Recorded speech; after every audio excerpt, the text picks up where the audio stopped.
শরিয়া আইনের মকসদই হচ্ছে পাঁচটা। আপনার জীবনের নিরাপত্তা। এটা আমরা কাকে গিয়ে বলবো? ইসলামী শাসন ব্যবস্থা। কুল কায়নাতকে আমরা বুঝিয়েছি ইসলামী শাসন ব্যবস্থা মানে হাত কেটে দেওয়া। ইসলামী শাসন ব্যবস্থা মানে হচ্ছে আধা পর্যন্ত কেটে পাথর মেরে নিক্ষেপ করে মেরে ফেলা। অথচ শরীয়তের উসুল মকসদ হচ্ছে পাঁচটা। শরীয়তের মানে শরিয়া আইনের মকসদই হচ্ছে পাঁচটা। আপনার জীবনের নিরাপত্তা। এটা আমরা কাকে গিয়ে বলবো?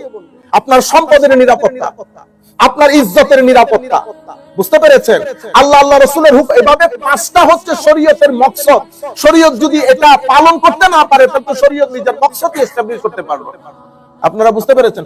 কুল কায়নাতের মধ্যে ইভেন আমাদের বাংলাদেশে আমাদের সাধারণ মুসলমানদের মাথায় আমি যখন খেলাফত বলবো তখন ওরা মনে কাটাকাটি, তালোয়ার, হেড কেটে ফেলা, এগুলো আমাদের মাথার ভিতরে আসে, কারণ আমরা এগুলাই শিখিয়েছি গত কিছুদিন ধরে। আপনারা বুঝতে পেরেছেন?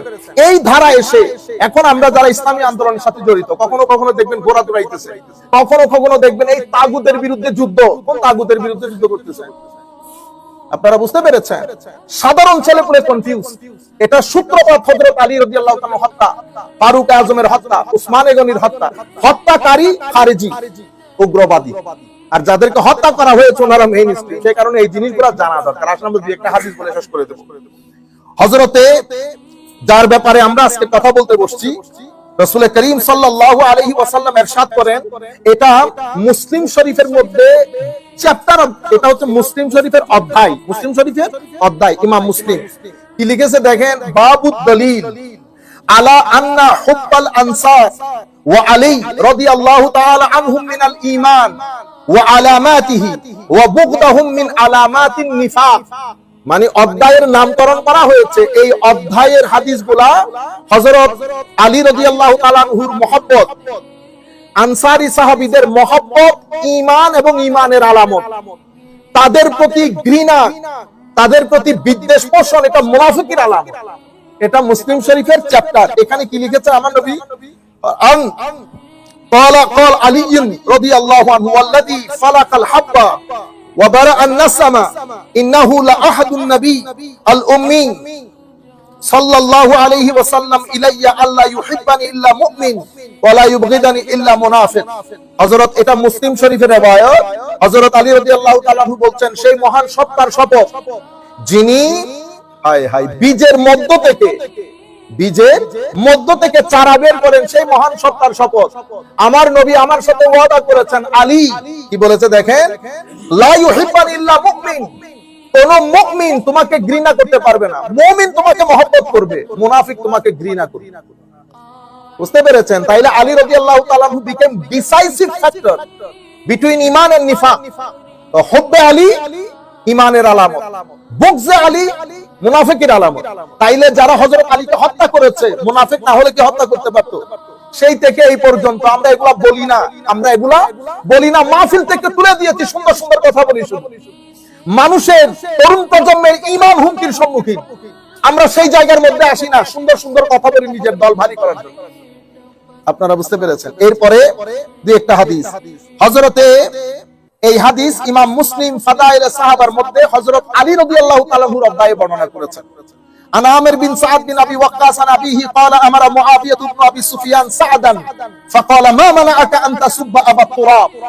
হযরতে আমির বিন সাদ বিন আবি ওয়াক্কাস রাদিয়াল্লাহু তাআলা আনহু নিজের বাবাজান থেকে রওয়ায়াত করতেছেন, তো আমাকে মুআবিয়া বিন আবি সুফিয়ান রাদিয়াল্লাহু আনহু আজমাইন, তখন ইসলাম কবুল করেছে মুআবিয়া বিন আবি সুফিয়ান রাদিয়াল্লাহু আনহু আজমাইন, আমাকে হুকুম করেছে, আমাকে বলতেছে তুমি হযরত আলী রাদিয়াল্লাহু তাআলা আনহুর ব্যাপারে সমালোচনা করতে গেলে বলতে পারো না কেন? মা মানাআকা ফাকালা আম্মা মা যাকারতু সালাসান ক্বালাহুন্না লাহু রাসূলুল্লাহ সাল্লাল্লাহু আলাইহি ওয়াসাল্লাম ফালান আসুববাহু লা আন তাকুনা লি ওয়াহিদাম মিনহুন্না আহাব্বু ইলাইয়া মিন হুমরিন নাআম। হায় হায়, তো আমার তিনটা জিনিস আমাকে ধরে রাখে, যে তিনটা কথা, যে তিনটা বৈশিষ্ট্য আমার নবী হযরত আলীকে বৈশিষ্ট্যমণ্ডিত করেছেন, ওই তিনটার থেকে একটা যদি আমার ভিতরে থাকতো তো লাল উট, তখনকার সময় লাল উট মানে অনেক বড় কিছু, তো লাল উটের চেয়ে আমার চেয়ে দামি হইতো যদি ওই তিনটা গুণের কোন একটা আমার মধ্যে থাকতো।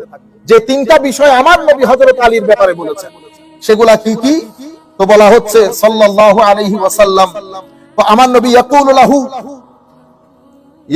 লাহু খালফা ফি বা'দ مغازيه فقال له علي يا رسول الله خلفتني مع النساء والصبيان فقال له رسول الله صلى الله عليه وسلم اما ترضى ان تكون مني بمنزله هارون من موسى الا انه لا نبيت بعضي আমার নবী একটা জিহাদের ময়দানে যাচ্ছিলেন হযরত আলী রাদিয়াল্লাহু তাআলা আনহুকে ঘরে রেখে তখন উনি বলছেন আপনি আমাকে মহিলা আর বাচ্চাদের ভিতরে রেখে আপনি যুদ্ধে চলে যাচ্ছেন আমার নবী তখন বলেছেন আলী আমা তারদা আন তাকুনা মিন্নি বিমানজিলাতে মুসা বিমানজিলাতে হারুন মিন মুসা তুমি চাও না সেই স্ট্যাটাসের মধ্যে থাকতে যে স্ট্যাটাসের মধ্যে হযরত হারুন ছিল মুসা আলাইহিস সালামের পক্ষ থেকে ফারাক শুধু এতটুকু আমার পরে কোনো নবী নাই তো এটা আমার নবীর পক্ষ থেকে হযরত আলীর জন্য অনেক বড় স্ট্যাটাস এর পরবর্তীতে বলা হচ্ছে ওয়াসামিতুহু يقول يوم خيبر لأعطين رأي رجلا يحب الله ورسوله ويحبه الله ورسوله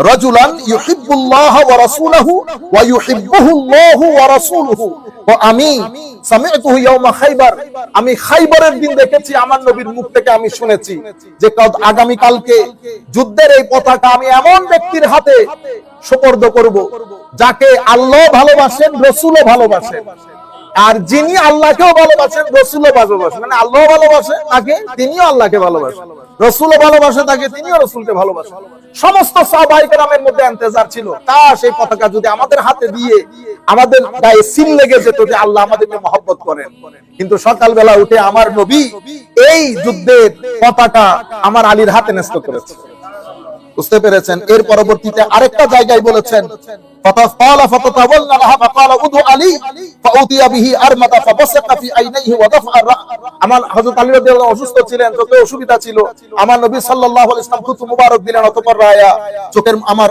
হযরত আলীর হাতে ন্যস্ত করলেন ওয়ালাম্মা নাযালাত হাযিহিল আয়া এরপরে ফাকুলু তাদউ আবনাআনা ওয়া আবনাআকুম ওয়া নিসাআনা ওয়া নিসাআকুম ওয়া আনফুসানা ওয়া আনফুসাকুম সুম্মা নাবতাহিল ফানাজআল লা'নাতাল্লাহি আলাল কাযিবিন নজরান থেকে কিছু খ্রিস্টান এসেছে আমার নবীর সাথে ডিবেট করবে হযরত ঈসা আলাইহিস সালামকে কেন্দ্র করে শেষ পর্যন্ত ডিবেট না করে মুবাহালার দিকে চলে গেছে মুবাহালা মানে আমরা সবাই ওপেন ফিল্ডে যাব আমরা আল্লাহর দরবারে বলবো আমি যদি মিথ্যাবাদী হই আমার উপর লানত আর তারা বলবে আমি যদি মিথ্যাবাদী হই আমার উপর লানত তো এখন প্রশ্ন তারা উত্থাপন করেছে ঠিক আছে মুবাহালা করতে যাব আপনি আপনার পরিবার পরিজন নিয়ে যাবেন আমরা আমাদের লোকজন নিয়ে যাব আয়াত নাজিল হয়েছে তাআল নাদউ আবনাআনা ওয়া আবনাকুম আমরা আমাদের ছেলেদেরকে নিয়ে যাই আমরা আমাদের মেয়েদেরকে নিয়ে যাই আমরা নিজেদেরকে উপস্থাপন করি এটা হচ্ছে আয়াত কিন্তু আনফুসানা মানে আমরা নিজেদেরকে উপস্থাপনা করি কিন্তু আমার নবী সেই জায়গার মধ্যে নিজের জায়গায় নিজের আলীকেও রেখেছেন সন্তানের জায়গায় ইমামে হাসান ইমামে হুসাইন এবং আমার নবীর